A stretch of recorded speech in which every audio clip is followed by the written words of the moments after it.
I want to talk today about a topic that's been circling around for a few months now. It doesn't seem like it's going to go away.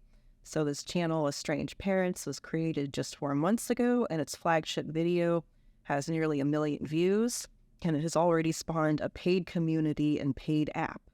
The video I'll go over is called "My Daughter Stopped Talking to Me, So I Let Her Go." It sparked a lot of controversy, and it currently has about a 50-50 ratio of YouTube likes. It starts with a very tearful lady named Diane who says she's trying to get through this video without crying, and then immediately jumps into statistics about estranged family members, which is jarring because we think we're going to watch a video on estranged families, a personal account. Estranged families is a topic that's coming up more and more, but the dramatic stock footage in black and white with the statistics makes it seem like we're watching more of a campaign video. Then it jumps into a reenactment of Diane receiving a letter from her daughter and showing it to her husband. She doesn't show the content of the letter in full, but shows snippets with a voiceover, and the voice sounds very childlike and naive. To speak my truth. All my regards to lie about what I need to say. I need you to know how you're hurt my mental health. It's bad. So right off the bat, Diane is giving us an impression that her daughter is an entitled, vapid, millennial or Gen Z brat who's drunk the woke Kool-Aid. I don't know if this is really how she feels about her daughter or if it's just a tactic, but either way, it's not a great look.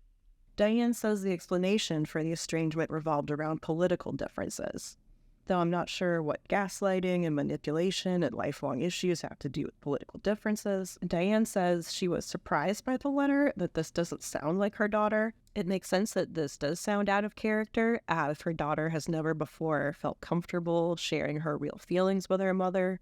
A lot of times kids will feel like they have to act a certain way, maybe keep a happy face on to please their parents. Throughout the video, super melodramatic music plays with actual sad violins and chanting. I don't know, maybe nobody cares. So I was grieving for Dad that winter, but also for Haley, who didn't seem to care.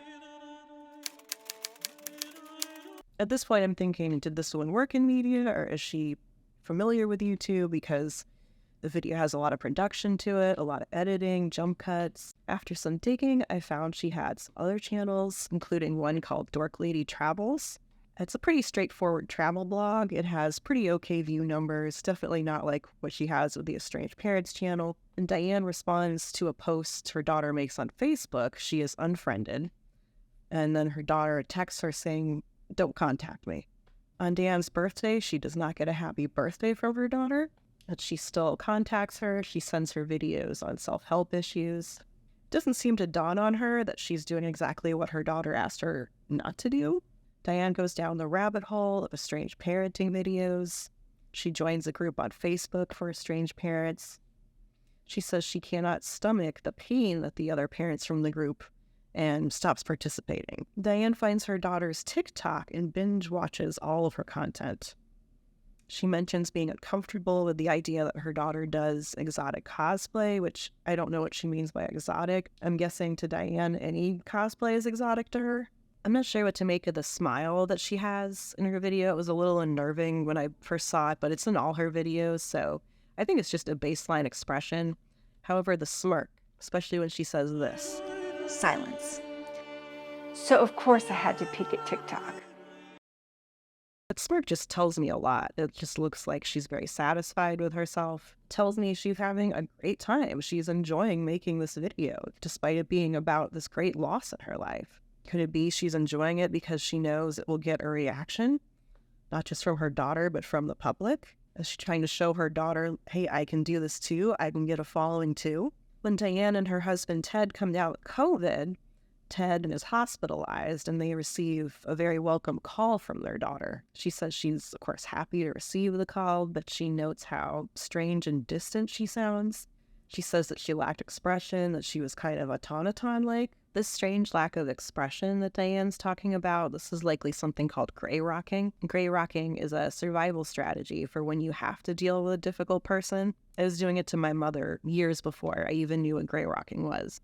Gray rocking means trying to be uninteresting or emotionally neutral in the face of those that try to provoke us. And the idea is that you blend into the background, so you neither attract attention or give the person the satisfaction of a reaction. It sounds like her daughter was trying to shield herself from her mother feeding off of her emotions. Diane talks a lot about the feelings she struggled with, feelings of depression, anger. She seems like she ruminates a lot. She says that she feels resentful towards her daughter. On the 1-year anniversary of her daughter estranging her, Diane sends her an email. She starts out the email by talking about a time that she saved her daughter from choking to death on a candy wrapper as a baby. It's a pretty clear example of an attempt at guilt tripping, although I don't know how effective it would be because anyone who's been around kids or has kids knows that they put everything in their mouths.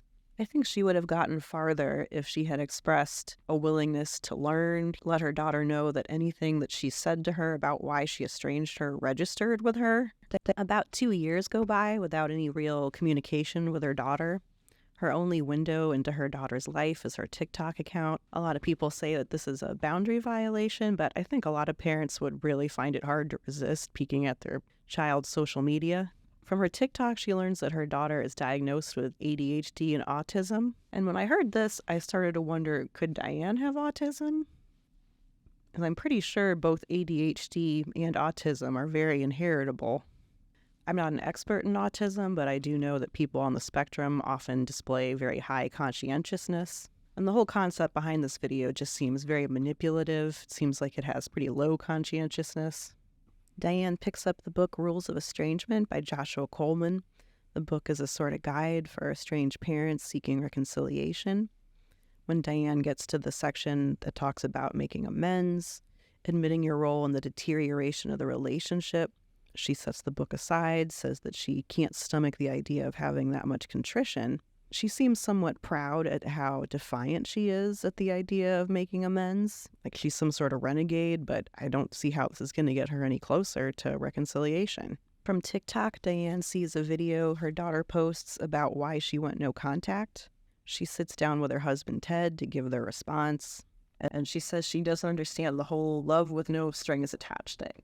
And we don't see the video, so we don't have context. But Ted says that he doesn't understand people like that, doesn't want to know people like that, even though he's talking about his daughter.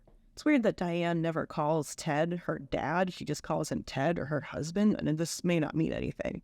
But I'm assuming he's the biological dad because they show footage of his dad, the grandpa, with the daughter when she's a baby. Finally, the last part of the video goes full circle to the opening. She finally talks about her daughter in a positive way. She wishes her well. She seems very authentic here and actually seems to act like a real human being. That big smile, that big mask-like smile isn't there as much. But then, call to action for the next video.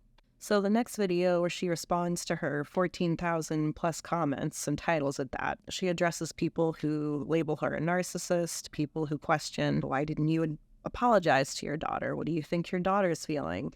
Did you do any introspection, any reflection? My dear Eeks, aka Estranged Adult Children, named after the Reddit group that sent so many of you here, your assumptions that my husband and I engaged in zero introspection or take zero responsibility. It's a fair thing to point out the lack of introspection because Diane doesn't say anything that she's really learned in this process. I think she's authentic, retelling her experiences, what she felt, but experience isn't the same thing as reflection. It's hard for us to believe she's done real reflection when she always seems to blame shift towards society or social media.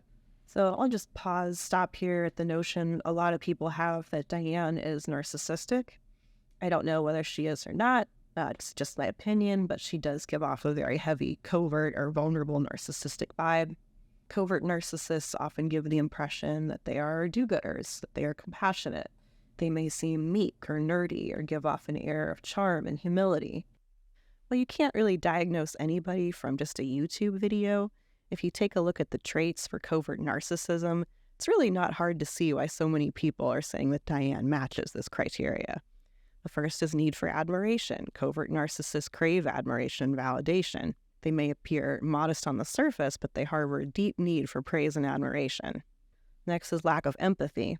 So covert narcissists will have difficulty understanding or acknowledging the feelings of others. And a lot of people were irked that Diane never talks about how her daughter is feeling or any of her experiences. Next is manipulative behavior. So covert narcissists can be manipulative, but their tactics are usually more subtle and passive-aggressive. These videos really reek of manipulation and passive aggression. Before we go on, you need to know that this is my hypothesis about estrangement. My goal here is to present some unique viewpoints for your consideration, and you can let me know what you think down in the comments. But please, watch the entire video before you start banging away on the keyboard, and please, be polite. Next is victim mentality. I don't know, maybe nobody cares. Next is fragile self-esteem. I'm not really sure to check this one off or not, although she is very sensitive to criticism and reacts defensively. Next is difficulty in maintaining relationships. Well, this whole video is about her daughter estranging her. And sense of entitlement. Like overt narcissists, covert narcissists may have an underlying sense of entitlement. Next is envy and resentment. So covert narcissists will harbor envy and resentment towards really anyone who they perceive as more successful or admired. Diane seems genuinely dismayed at the amount of attention that her daughter receives on TikTok. And then lastly, there's insecurity and hypersensitivity. So like fragile self-esteem, they can react defensively. You know what? Honestly, I don't give a shit. Got that?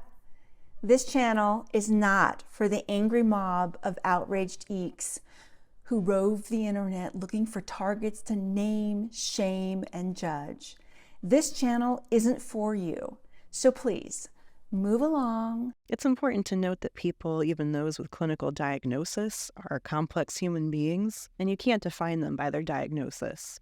It was difficult watching these videos because it made me think of issues I had with my own mother. She had a lot of issues with her mental health. It started out as tantrums and a lot of eccentric or attention-seeking behavior. Over the years, as she refused help, refused really any acknowledgement something was wrong, it got worse. At the end of her life, she was very alone. She had burnt all of her bridges. And there are many times where I thought about going no contact, but I felt stuck. I felt very sorry for her. I felt very responsible for her. So I want to go over some final thoughts that I had. Well, I do feel bad for Diane. I'm also very frustrated. This is a woman who seems to get in her own way a lot. I think if she had made just a very simple video that was more like the last few minutes where she's kind of extending an olive branch, talking to her daughter directly, she probably would have had a glowing reception. Probably a lot of people would even be attacking her daughter, saying, how can you be so cruel? But Diane just can't help herself. She wants to take you on this journey and tell you all about what it's done to her. She's painting her daughter almost in a villainous light. It's really kind of ruining her chances at reconciliation. The point of the video isn't really to seek reconciliation, but to instill guilt in her child. Can't really say for sure what did happen between Diane and her daughter. The best clue we have is the snippets with the voiceover where the daughter in the letter talks about feeling gaslit and manipulated. That probably is in the letter. That's probably as close to how she really felt. And my overall feelings about the video and the whole channel is that, yes, it's very manipulative. Diane's not just trying to manipulate her daughter, but also people who are in a very vulnerable situation.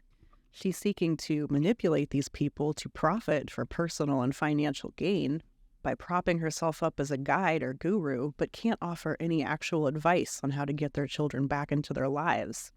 Instead, she's offering them ways to blame shift and look at other factors like society and generational differences. So those are my thoughts on Diane and the Estranged Parents channel. It's got a lot to trigger you. I apologize, but thank you for all your support. I'll see you next time.